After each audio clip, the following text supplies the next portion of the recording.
Liverpool are 12 points clear at the top of the league and are on course to win the second ever Premier League title.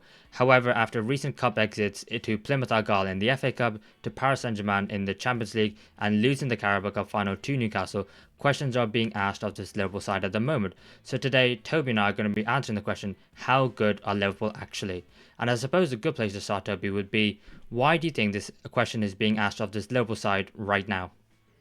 Yeah, it felt like a few weeks ago that we were saying how incredible Liverpool's season has been. I mean, they were sitting, as you said, top of the Premier League. In the Champions League group stage, they were top, very comfortable Champions League campaign for them so far. In the Carabao Cup semi-finals and then subsequently through to the final. And it felt like this was going to be an amazing first season for Arne Slot. And I think because there's now been two big losses in a row in that Champions League to Paris Saint-Germain on penalties and in the Carabao Cup final, it really feels like the narrative has completely changed. And is a lot of this from rival fans? I think probably. How do Liverpool fans see it? It certainly was something to be able to dig a little deeper in as yourself as a Liverpool fan. But yeah, as I said, the narrative has completely switched just after two games. It's crazy. Yeah, what I would say is, first of all, it is still obviously going to be a historic season because in the 33 years of the Premier League, Liverpool have only won it once. We look like we're going to do it a second time. Fingers crossed, touch wood, and I think that will happen. So it is, regardless of whatever happens to the other cup competitions, going to be an historic season for Liverpool. I suppose the questions come not only because of the exits in the cup, which I think are perfectly acceptable. They can happen over the course of a season. I don't think that's an issue. But I think what's really troubling is the eye test, and I think the performances in those games. I mean, in all fairness, PSG, hats off. They deserve to go through over two legs. They absolutely battered us. I think in the second leg, they gave us it was a close game. Maybe you can share some insight into that one because I was at the game, so obviously my view wasn't probably as analytical, but I thought PSG deserved to go through. And I think extra time in that second leg, they were all over Liverpool. I think Newcastle in the Carabao Cup final were the better team on the day. Again, congratulations to them. They deserve it. And I think that's kind of helped me because there's come sort of acceptance of, what, we didn't deserve to win. There was no controversy. There was no 50-50 decision that didn't go our way. I can just say, fair enough, well played to the other teams. And I think that's helped me separate my emotions from that. Had there not been a league title, which is around the corner if we do our job, maybe my opinion of it would be different. But I do think something has changed with Liverpool in the last few weeks, I'd say, with the performances. Is that something that you've seen yourself? Yeah, and again, it is those two games with the PSG and the Newcastle games. As you said, it's not just the result. It did feel like something was slightly off, and this Liverpool side have been really, really good, and I think the transition from Klopp to Slot has been absolutely fantastic.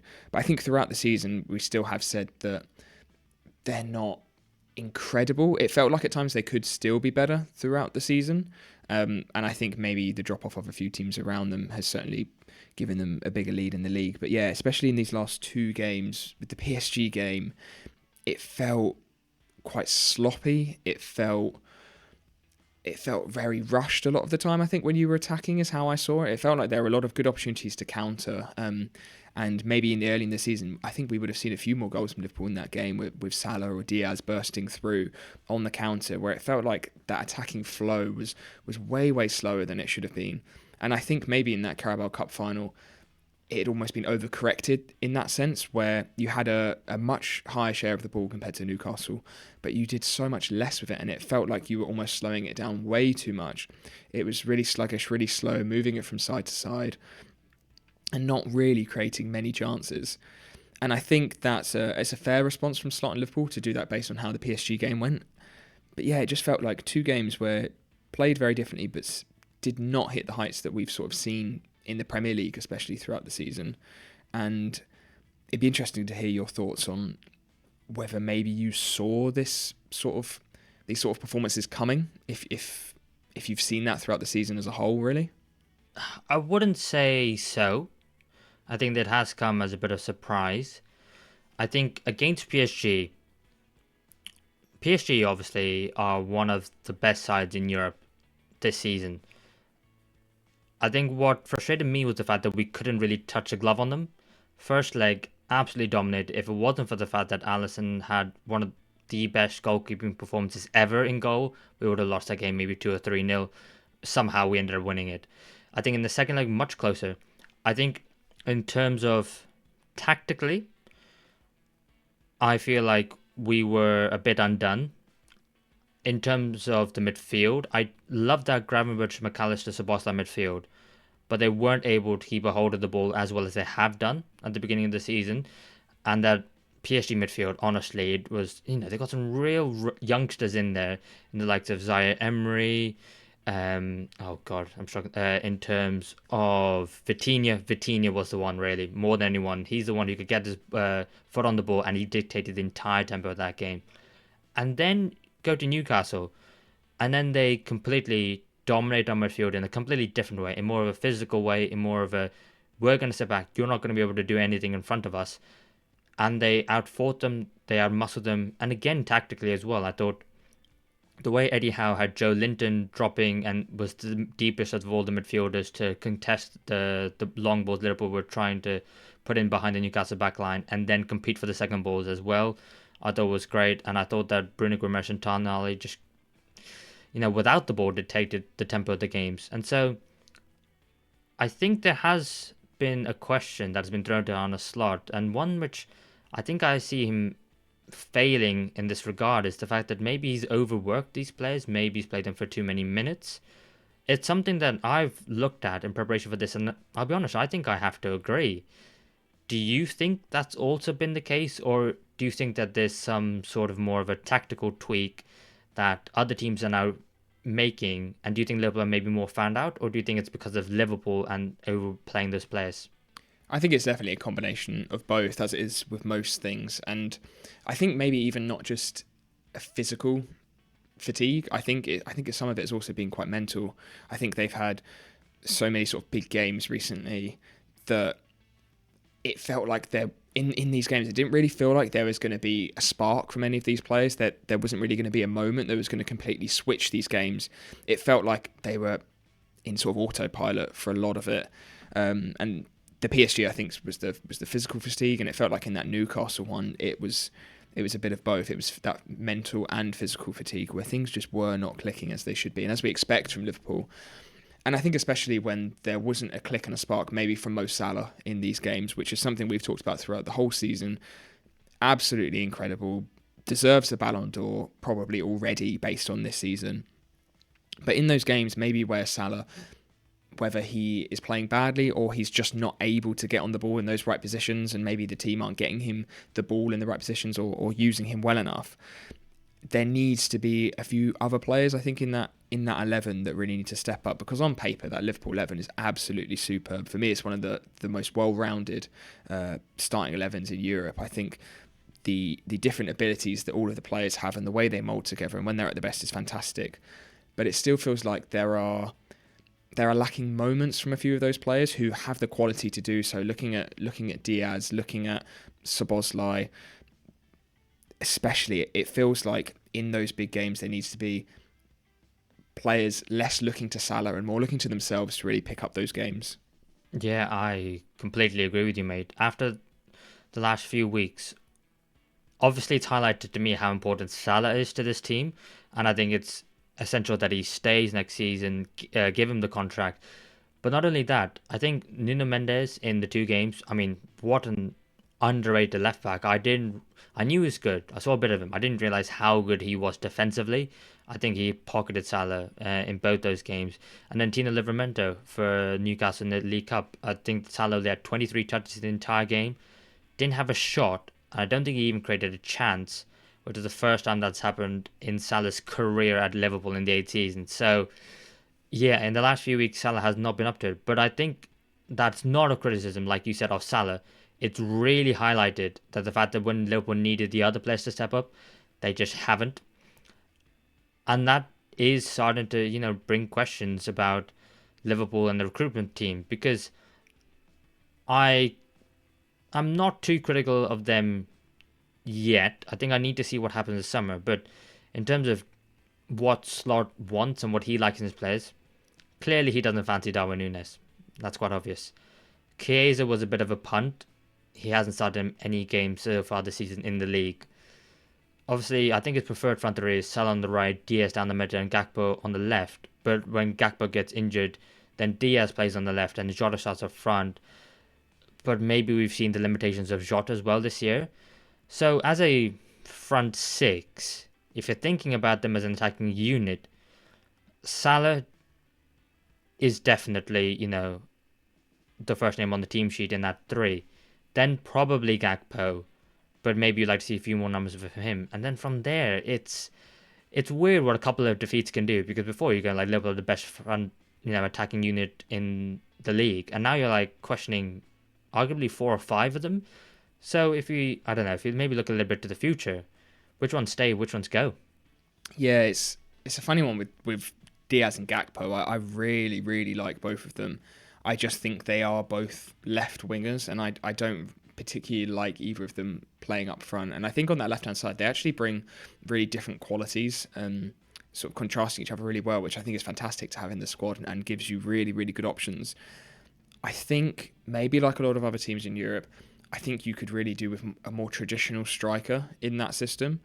I think it will give Diaz or Gakpo on that left-hand side somebody to link up with a little bit more, somebody to also be in that box at all times. Maybe take that burden of goal scoring away from Salah a little bit. We've seen Salah in sort of recent seasons shift maybe more towards his creative numbers. They've shot up in the last sort of 3 or 4 years, especially this season, 17 assists, without playing with a true sort of number 9. And I think as well for Szoboszlai, I think when you're playing Diaz, Gakpo, Jota as a striker, all of them are sort of shifting over to that left-hand side and dropping into that sort of half space. And with Szoboszlai playing this sort of weird hybrid 8-10 role, which I think he's done fantastically well, I think if you do have a more traditional striker, it means that Szoboszlai is going to be able to link up with them a little bit more and have a little bit maybe more space around him. Because his quality, like his long shooting, his passing, his through balls are all superb, and it feels like maybe some of those qualities aren't quite made the most of in the system at the moment. So like you said, it'll be really interesting to see in this window going forward, especially with loads of clubs potentially needing a striker in Europe. But I think if you get a striker in, that maybe solves the problem with Diaz and Gakpo, and having 3 really, really strong wingers in the side, and then having somebody who is that sort of starting striker, I think would really bring that attacking unit together really well. I agree. I do think that Liverpool desperately need a number 9. I also agree with you that Gakpo and Diaz, I prefer them better on the left. What I will say though is, obviously, I think what's difficult is because you don't know if Salah's going to stay or not. Now, I'm sure the club have a fairly decent idea if Salah's going to stay or not, which I don't think they're going to say until after the season is over. So it makes it quite difficult for us as fans to speculate what's going to happen. But I think in terms of, I'm trying to move away from what Jurgen Klopp did at Liverpool to what Arne Slot's doing. And so if he doesn't use players, and when he's given opportunities in games or entire games as a whole, and he doesn't utilize the squad, that tells me that he doesn't fancy them. So I think Salah, Diaz, Gakpo he trusts implicitly. Jota, I'm kind of 50-50 on, because of the fact that he does so well in the box, but when he starts games, he doesn't necessarily fit the system as well. And sometimes when he's like he's at the moment, when his form isn't there, he looks awful and he's almost a passenger. Núñez is a maverick. He can create something out of nothing, but at the same time, he's also even incredibly frustrating. And arguably, Arne Slot just doesn't fancy him whatsoever. So you're kind of there like, can you get rid of both of them in one summer? Can you not? I mean, the number 9 is essential. But Jota, Slot prefers him over Núñez, but his injury record's patchy. Núñez, if you keep him to be understudy, Slot clearly doesn't fancy him. So is there any point in really keeping him whatsoever? Maybe you're better off keeping the guy who's a bit more injury prone and maybe keep him off the bench. So it's a very difficult one. And how where do you fit Chiesa into all of that? I mean, could he be a backup left winger option? He should really be a bit more of a right winger option, but it's a bit of a transition. But the key thing to remember is this side is still probably going to win the league. So when we're talking about how good this Liverpool side are and how good this attacking side are, they're still the top goal scorers in the league. I think the worry is, and that's a big worry, is if Salah leaves. But even if he stays, a lot of people are talking about this being like an all-time Premier League season. Is he going to have another all-time Premier League season next year? I mean, he's world class, so maybe he will. But the chances are he probably won't. And he has lost a tiny bit of pace. I've been watching him week in, week out since he first joined Liverpool in 17-18. And so he has lost a little bit. Defensively, he doesn't defend as much either. So you are going to need more. You are 100% going to need more. That is not optional. And definitely a striker, but maybe you could argue there's maybe 2 4 players that needs to come in, and that's going to cost Liverpool a hell of a lot of money. Yeah, I think that is dependent on Salah's situation. I think if Salah stays, a striker is more than enough. You've then got Jota as a backup striker. You've got Chiesa, as you said, as a backup right winger, and you've got Gakpo and Diaz as the sort of left wings, and you've also still got Harvey Elliott in there who can play on the wing as needed. And I think for attacking options that'd be superb. But yeah, if Salah goes, somebody needs to come in to fill that void, because it's just an incredible season. He's probably going to break the assist record. It's only going to need 4 more assists from him. There's even still a slim chance that if he scores a goal a game on average for the rest of the season, he might even break the goals record as well, which is crazy to have the opportunity to do both. 44 goals and assists so far. Absolutely mental. And is he going to do these numbers again next season? No, but only because nobody else has ever done that anyway. Nobody's ever done the season he's having at the moment anyway. Even if next season he gets half of those numbers at this stage, it could still be a really, really good season for him. That would be sort of like 18 goals and 4 assists, which is still really, really strong. And yeah, whether Salah stays or goes, there does need to be a bit of a shift maybe on his over-reliance. And I think getting somebody in who is going to score some goals, I think is going to be really important. I don't think you have a creation problem, it seems, at all. You seem to create a really decent amount of chances. I mean, you're the top creators in the league in terms of XG on 73, which is the best in the league by 13. Second place is on 60. And you've scored 69 goals. So you're scoring slightly less than you should be. I just think, yeah, you could get somebody in really, really clinical, take that goal scoring burden a little bit away from Salah, especially as you said with his pace sort of going. I think that's going to get him into those attacking areas a little bit less, and we have seen him this season as well start out a little bit wider than maybe we would expect him to sort of get those balls into the box. If you can have somebody to get those balls in the box too, it'd be really, really good for them, I think. Yeah, I don't necessarily agree with everything you've just said there, and I'll break it down. So I think in terms of attacking players who were to come in, we need to add some pace desperately. I mean, if you think about the quickest player at Liverpool, it's probably Nunez, and Salah's just behind, and Salah's only getting older. So we desperately need to add some pace. So I agree with you on that. I think the centre forward that Liverpool buy, and I think they will buy and they have to buy, they need to be really good at their all-round game, because in terms of against Newcastle, we try to kick the ball long and try and get players in behind, but Jota just could not hold the ball up to save his life. And so maybe think Nunez would be better for that. But then you're relying on Nunez's touch, and the build-up plan is not quite there. So not only do you need a goal scorer with pace, you need him to have his all-round game be really good and polished and essentially the finished article. But then I would also disagree on the chance creation. We didn't create many chances against PSG in both games. We didn't create anything really, apart from maybe the Curtis Jones shot in the second half against Newcastle. And I think the reason why I'm saying I think we need maybe more chance creation is because we saw how lackluster Liverpool were without Trent Alexander-Arnold. Again, another player who Liverpool have who's going to be out of contract this summer, and he's arguably, in my opinion, the most likely to leave. Without him, Newcastle just let Liverpool's backline have the ball, and it reminded me a lot of the Merseyside derby against Everton, or the 2-2 in David Moyes' first Merseyside derby back, and it reminded me of the fact that he just led Liverpool's back four, and I think at the time it was the same back four, but apart from Kwanzaa at right back, it was Conor Bradley. They just let them have the ball because the best passer of that ball in that back four is Virgil van Dijk, and from centre back, all he can really do is either drive forward and then try and break the lines and pass the ball into midfield, but still there are going to be more players and more passes needed to create a chance, or he's going to play that diagonal to Salah. And when Salah's locked out of the game and he can't use his physicality to hold the ball up, he's out of the game as well. So then you're thinking, right, midfield, they're good players, but they're not quite like that. Not that like kind of Kevin De Bruyne-esque kind of midfielder. Not that I think we need an attacking midfielder like him, but someone in the midfield who can create something out of nothing. And Trent Alexander-Arnold is that from right back. So without him against Newcastle, it highlighted to me that we struggle to create chances. And if we're going to, the word that's been used with Arne Slot and his style of play is control. And if we're going to have control and dominate the ball, we need to be creating chances from somewhere.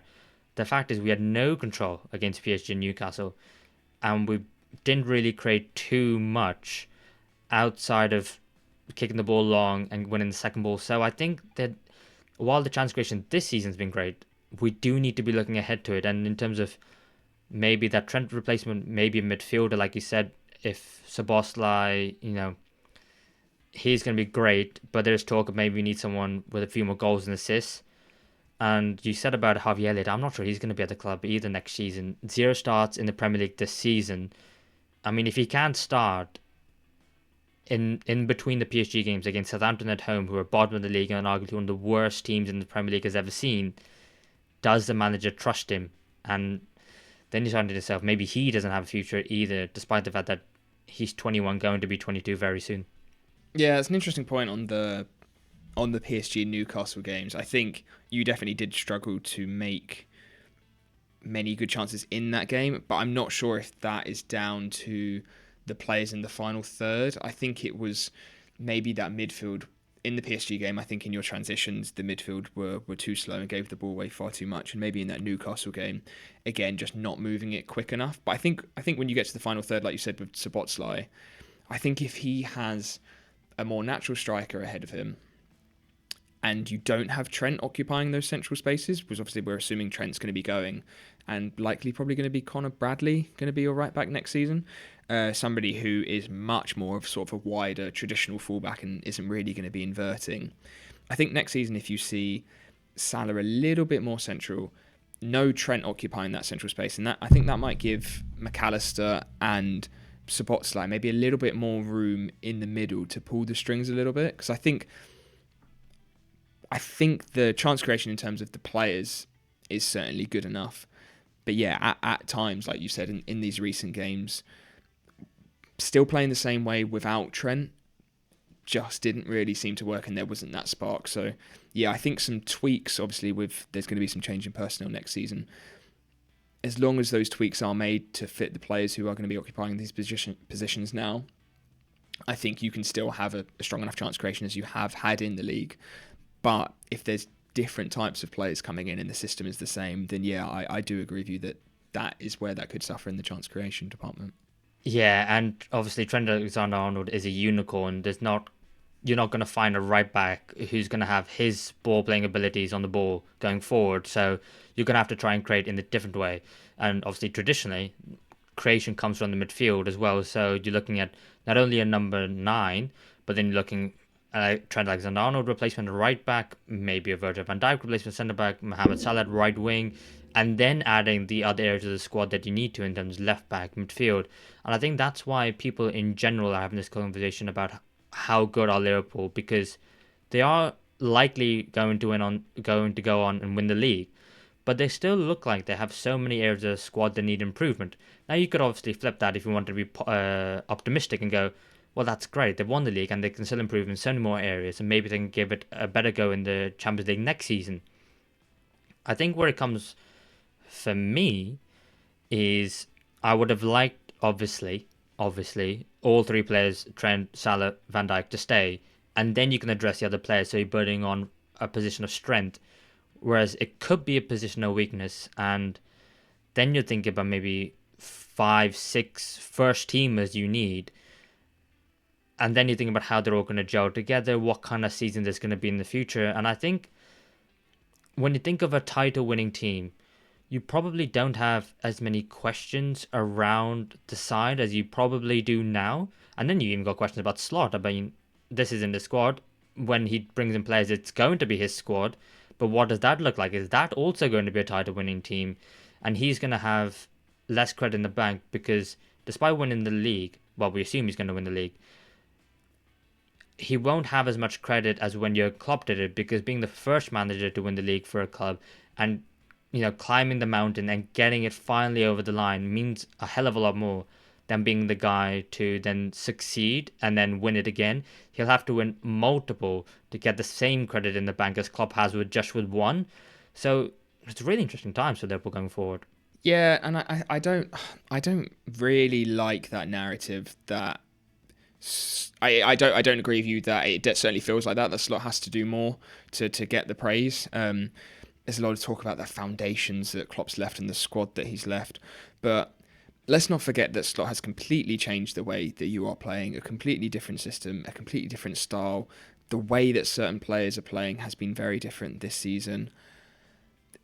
The points totals you're looking at in the league compared to Klopp's last 2 seasons ago was 67, last season was 82, no Premier League titles in either of those seasons, and now Slot has come in and got that.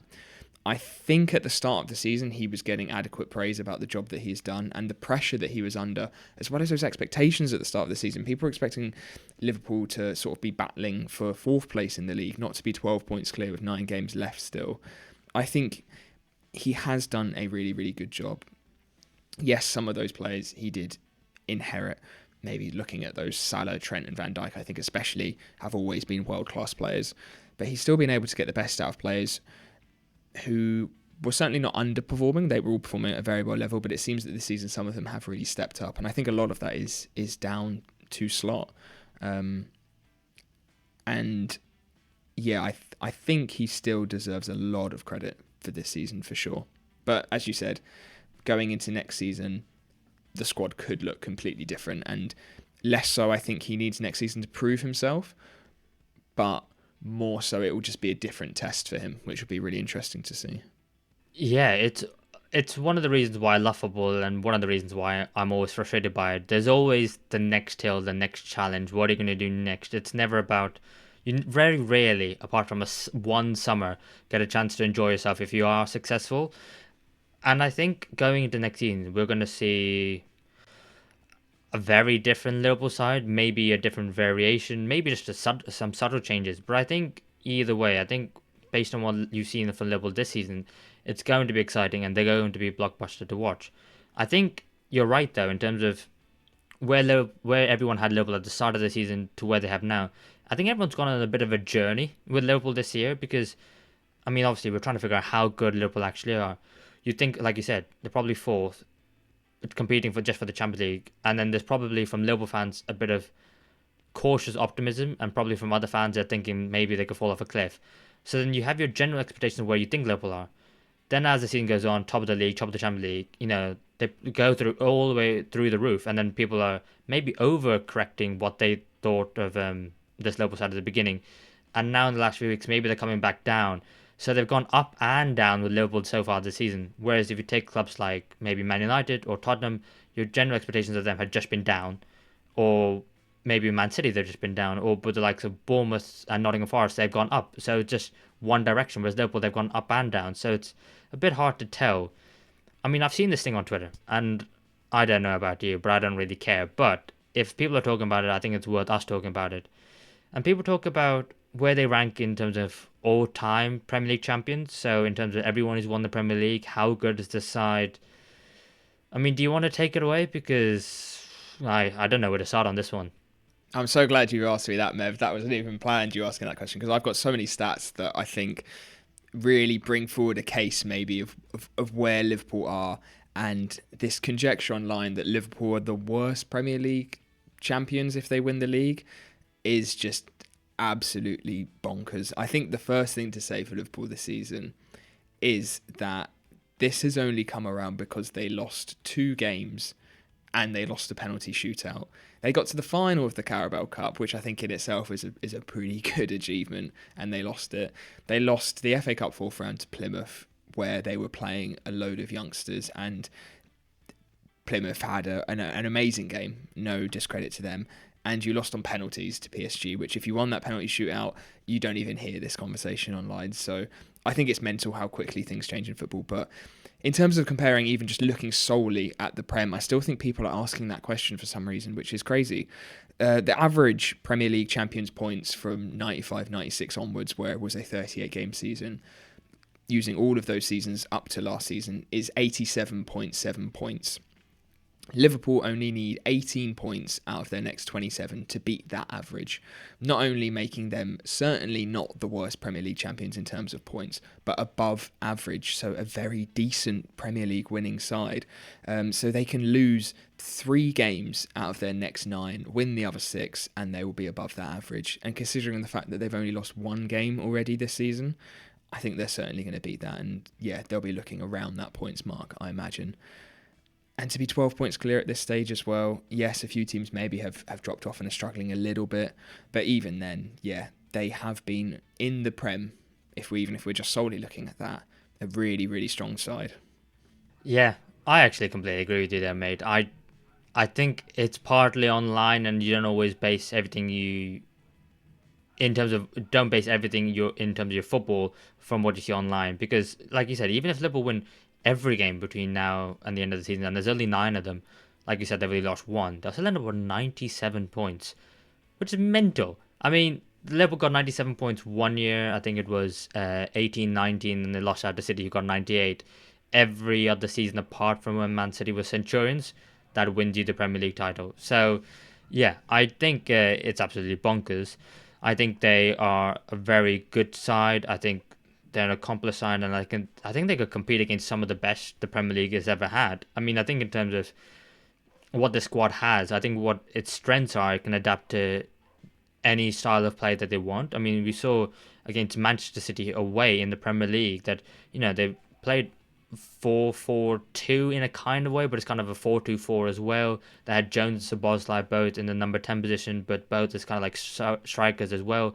Salah and Diaz were out wide. They defended, they defended in the mid to low block, and they're trying to hit them on the counter attack.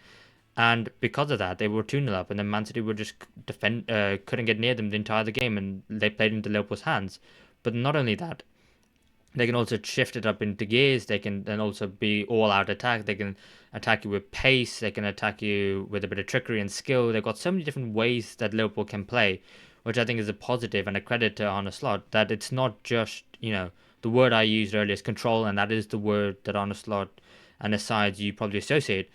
But they've got so many different variations of that, and I don't think that this Liverpool side, I don't think that's a knock. I think some sides, maybe if you look at Chelsea, the Chelsea game against Arsenal, no matter what, Chelsea under Maresca were playing the same way no matter what, and they were losing the game 1-0. At least, as weird as it sounds, at least I'm glad Liverpool were trying something different, even though it didn't work in the cup final against Newcastle. Van Dijk was up front. They were lumping balls up to Van Dijk, which probably wasn't the smartest idea considering he was up against Dan Burn. But they tried something different. Star went to a 3 at the back. He put on 5 attackers. I mean, they're willing to try different things, play different ways, and sometimes it doesn't work, and sometimes it looks really, really bad, but sometimes it comes off, and he's a genius for doing it, and these Liverpool players are amazing. So I do agree. I think it is blown out of proportion a little bit, and this Liverpool side are clearly very, very good. Is this side going to dominate English football? I'm not sure.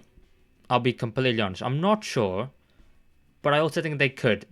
Could I leave it at that? Yeah, I definitely get what you mean. It feels like there are sort of potential foundations for that squad to do really well. Like I said, I do think how well-rounded and complete the squad feels when it's got the strongest starting 11, I think is really, really good. Like you said, in terms of domination, no, they are certainly not one of the worst Premier League title-winning sides. Are they as good as the sort of Guardiola dominance that we've seen, as those sort of early 2000s Arsenal and Chelsea sides, as those sort of late 90s Man United sides under Fergie? No. But those teams are some of the best club teams in world football of the last 40, 50 years.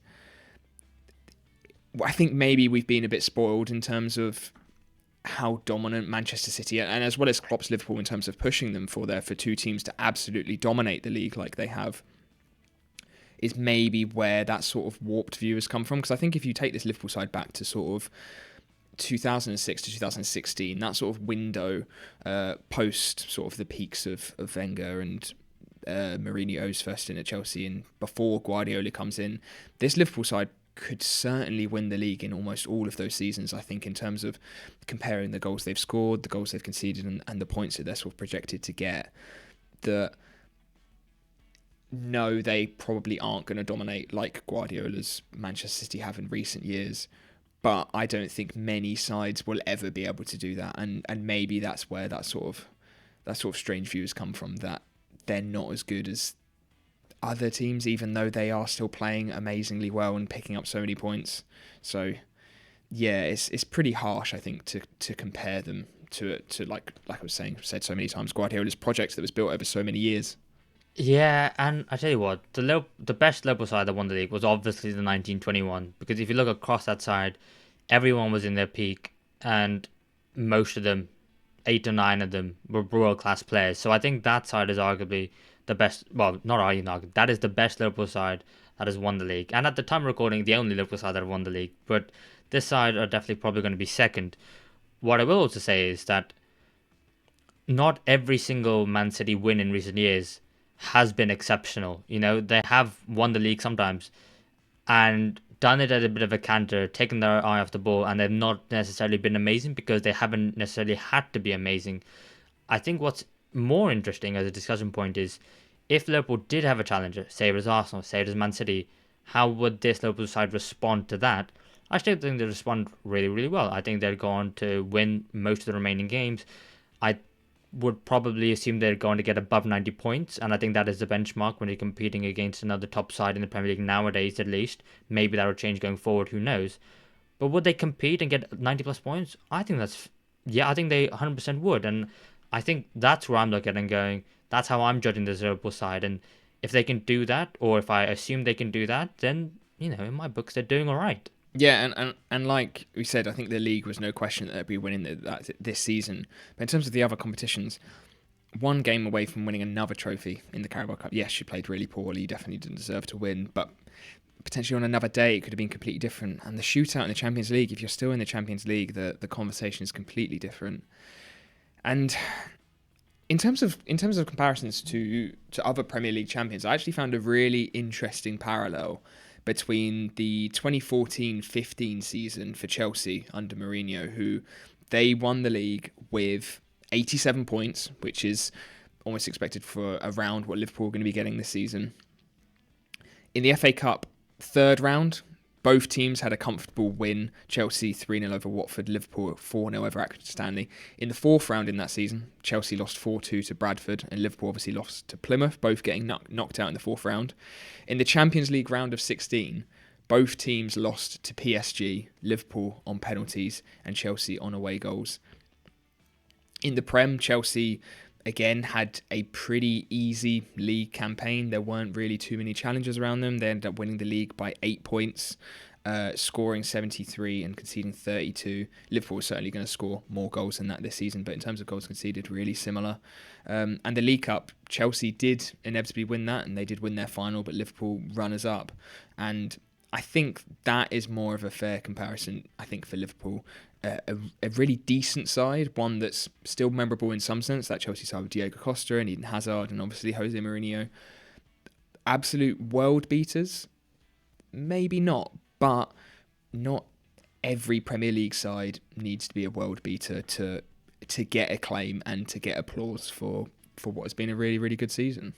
Yeah, I'll be honest, man. I came into this with a lot of negativity and ready to honestly just rip into most of these players, and I think talking to you has actually made me a lot, maybe just appreciate this Liverpool squad and the manager a lot more than maybe I was going into it, because like you said, we are still likely going to win the league. I think the thing for me is you look forward and there's so much uncertainty after this season, and I hope that the owners invest money. I hope that Michael Edwards, as in charge of Liverpool and FSG's project in terms of the multi-club project of just starting, get it right. I hope that Richard Hughes gets it right in the transfer market. I hope Arne Slot can get it right on the football pitch, and I hope the players that we bring in can get it right in terms of performing on the pitch. Because if we look ahead to next season, and if we look ahead to the squad, obviously there's only been 12 Liverpool players who started over 1,000 minutes this season. It is the starting 11 that most people at home will expect is the Arne Slot's first choice 11, plus Curtis Jones is the 12th man who's played over 1,000 minutes. The rest of the side, like I said, bit par players, and you got three in Chiesa, Endo, and Harvey Elliott who have not started a single game in the league. So there is going to be some turnover. If I just went through quickly a keep and a sell, Toby, with you, do you think you could give me an answer on the Liverpool squad? Yeah, that sounds good. Yeah, let's do it. Okay. So, Alisson Becker. Keep, obviously. Caoimhin Kelleher. Ooh, I think 1 year left. If it's 1 year left, then a sell. And I think he will go, but he is a fantastic backup to have. But yeah, sell. Yeah, I agree. I think especially with Mamardashvili coming in as well, Kelleher's 1 year left. I think you have to sell. Third choice goalkeeper, Yaros. Oh, of course, yeah. Yeah. Third choice goalkeeper, don't really care. Trent Alexander-Arnold, we can't decide because it's up to him. I think Conor Bradley is definitely a stay. Yeah, I think he should be your starting right back next season. I really, really rate him. Yeah. Joe Gomez.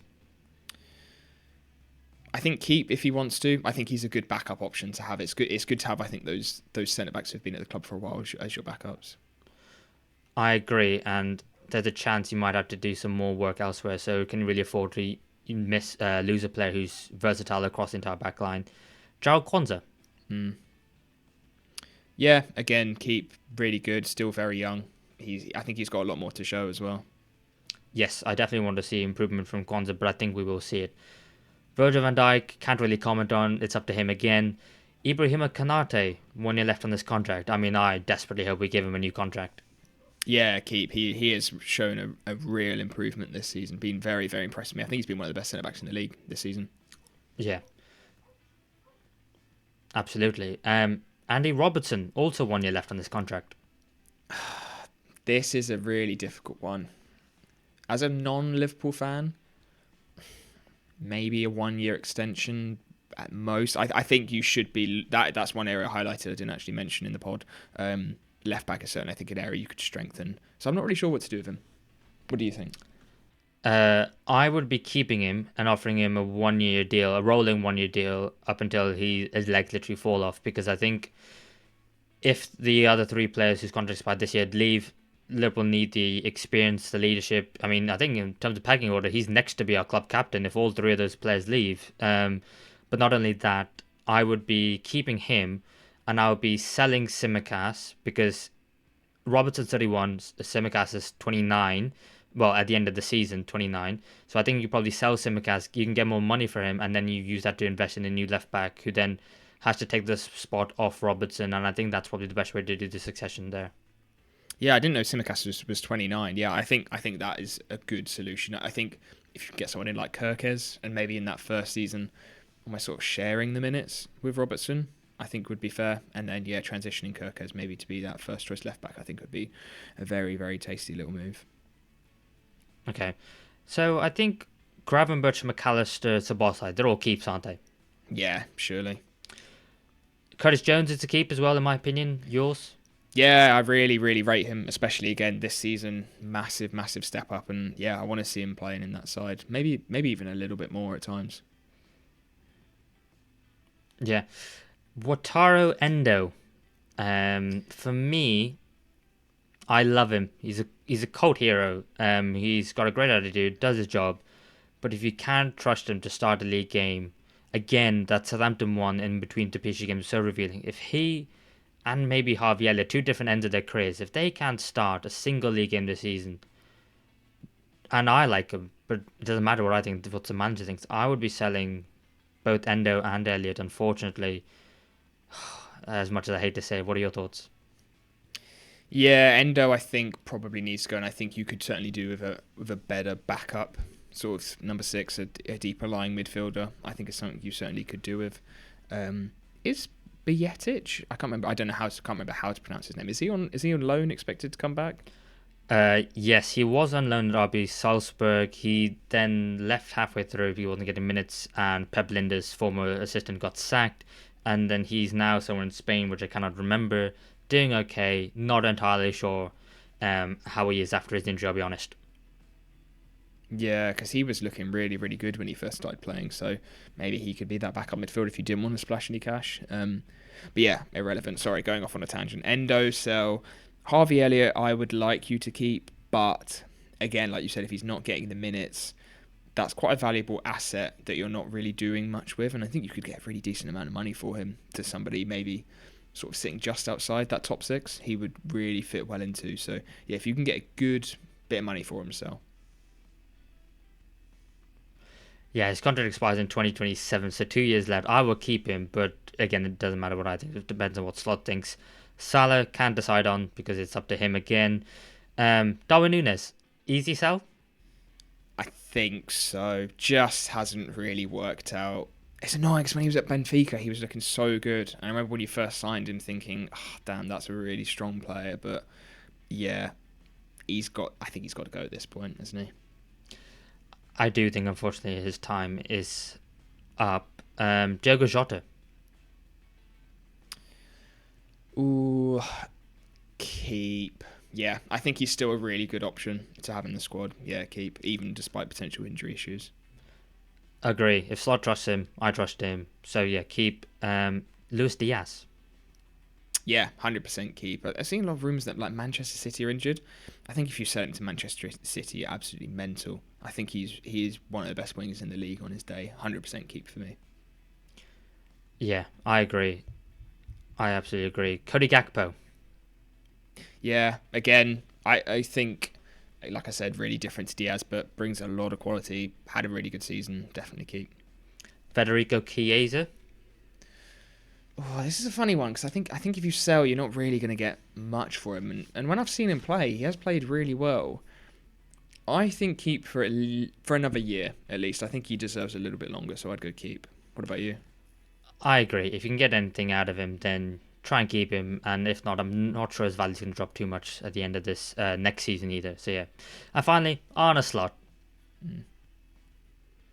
Oh yeah, keep 100%, 100%. I think, yeah, it's a shame because it felt like he was getting loads of credit sort of 2 months ago. It feels like that's completely dropped off, and 100% keep. And I hope when you do inevitably lift that title, the narrative changes back a little bit. Yeah, I hope so too. I think he's done a fantastic job with this group of players, and I hope that, I mean, the outside fans can acknowledge what a great job he's done, but I think Liverpool fans obviously will. But yeah, how good are Liverpool actually? I think that they are deserved Premier League winners. I mean, obviously they weren't able to do anything more this season, but I still think that the league is for Liverpool. The fact that they have only won it once so far, look like they're going to do a second time. I think that's a massive achievement. I think it's great for the club, and I think Arne Slot has got a very good Liverpool side, one that will compete in the coming years. How will it win? We'll have to wait and see. Will it dominate? I'll be honest, I don't think so. But I suppose only time will tell. Any final thoughts on Liverpool, Toby, as a whole? How good do you think they are? Yeah, I think you've summed it up really well. Deserved Premier League winners. In Slot's first season, in a position maybe that Liverpool were over the last few years, asking for much more than that is asking maybe a little bit too much for me. Celebrate that league title. Celebrate this first season under Slot. And yeah, now that I've said that, hopefully don't bottle it in the last few weeks. Yeah, cheers, mate. Thanks for that. Right, that's how good we think Liverpool have been so far this season. Let us know what you think in the comments below. And I think it's time for the quiz. Yeah, let's move on to another round of Squad Guesser. Let's just jump straight into it this week. And I can't remember who went first last week. Do you remember, Mev? I think it is my turn to guess first, mate. Okay, nice. Let's just hop straight into it then. The formation is a 4-3-3. It is an international game. And your first player on the randomly spun wheel is number 4, which is your left centre-back. And they are from Juventus. Juventus, okay. immediately think Italy, but I don't know for certain. So I'm not going to waste his time. And can I please spin again? Yes, you certainly can. So Meva's not using one of his 3 guesses. Your next player is number 2, which is the right back, and they are from Napoli. Oh, so Napoli. I immediately think of Di Lorenzo at Napoli. I think of maybe Chiellini or Bonucci, a left centre back. So what I'm gonna say is, I'm gonna go for a guess. Yeah. I'm gonna do it. Back yourself. I think this is the Italy team that beat England in the 2020 Euros final at home at Wembley. Am I right? Oh, you've absolutely smashed it, mate, with 10 points. That is huge. Yeah, I think that's probably 2 of the best ones you could have got off the bat, I reckon. Yeah, it was Donnarumma, PSG in goal. Di Lorenzo, Napoli. Bonucci, Juventus as well would have been a nice one. Chiellini, Juventus. Emerson at Chelsea at left back would have been a bit of a wild card one. Jorginho from Chelsea, Barella from Inter, and Verratti from PSG. And then you had Chiesa from Juve, Immobile from Lazio, and Insigne from Napoli. So, yeah, took advantage of those nice spins and, yeah, smashed it, mate. 10 points. Oh, thank you, mate. I think it's because you know I'm bad at this, so you try and give me easy ones. I think that's why. No, I don't think that was an easy one, especially like thinking of the side. There's a few players in there who are sort of like Emerson, Di Lorenzo as well. He's not a big name, is he? So I don't know. Maybe it's that FIFA knowledge from back in the day. I don't know. Maybe. But yeah, I'm very happy with that. Are you ready for yours?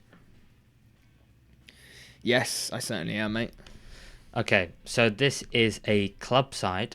They play, 4-2-3-1, and your first player is the left centre back, and they are Welsh. Welsh. What Welsh? There's Ashley Williams. There's Ethan Ampadu. Who else is a Welsh centre back? James Collins. Legend. This feels a bit pointless, even thinking about it now. But at least it's probably going to be an English team, which is nice. So let's spin again, because I'm not going to go for a random punt. So next, you've got number 6. So that is the right centre midfielder in the double pivot, and they are English. Okay. Right, I could probably do with trying to think of some more Welsh centre backs, really, couldn't I?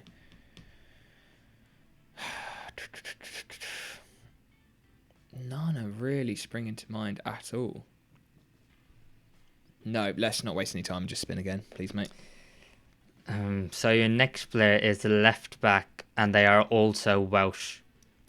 Oh, that's not helpful. Another Welsh left back. Who have we got? Ben Davies. Could have been Gareth Bale back in the day, maybe. Who else is there? I'm trying to think of big games and big teams. Struggling. Welsh left backs. No, let's spin again, please. Okay, you're completing the back line at the moment. Your next number is number 2, and that is the right back, who is Spanish. Spanish right back now. Blimey, no, I am struggling here. Spanish right back and a Welsh left back. What a pairing. Let's think of the top sides. United. Don't think they've ever had a Spanish right back.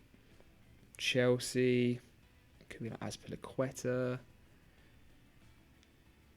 Oh, could that... Oh, what's his name? No, he was English. Old Wayne Bridge. He was English, wasn't he? Arsenal. Could be like an Arsenal side from a while ago. I'm thinking leaning towards Tottenham. No, I'm just going to spin again. Okay, your next player is the left winger, who is English. Sorry. Not English. My bad. They are Spanish. Spanish left winger. Oh dear, I'm not doing well here at all. It's those Welsh players I think I'm focusing too much on. Spanish left mid. Maybe No. not enough. Nah, let's go again, please, mate. Okay, so I messed up a little bit, so I'm going to give you the player who is English, and that is the number 10. Number 10 is English. So an English 10, a Spanish left mid. Spanish left mids in the Prem. Could be Jose Antonio Reyes. He was Arsenal, but he normally played on the right. Welsh left back. Come on.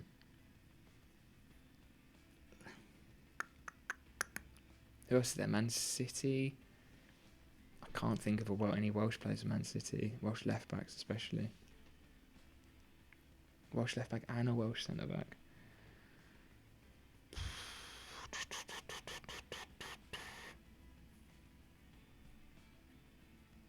No, we're gonna go again. Your next player is a centre forward who is Spanish.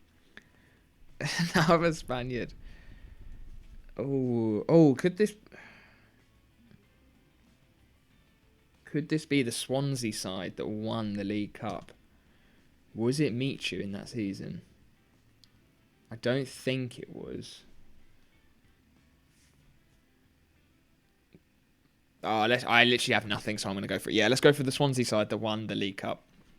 He's done it well and Oh, nice. Oh, mate, I was not expecting that to be right at all. Bloody hell, what a lucky guess.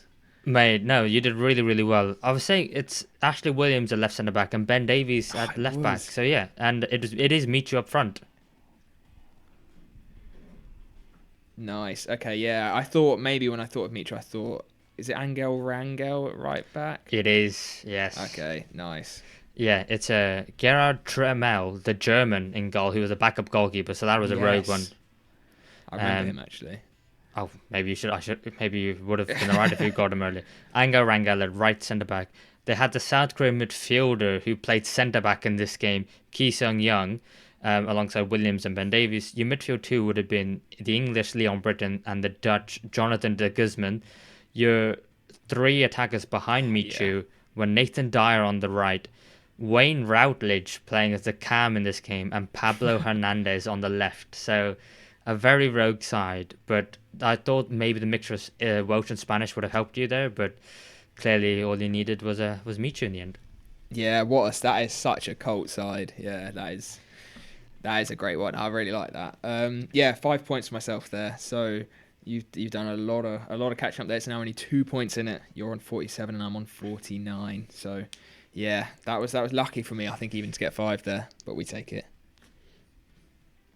Yeah, well, let's make sure you join into next week's episode to see if I can catch up Toby or not. But also, of course, let us know what you think on Liverpool as a season as a whole. Do you think they're a good side? Do you think they're a bad side? If you think they're a bad side, you're probably wrong. But let us know either way in the comments below. Thank you for watching, and we'll see you in the next one.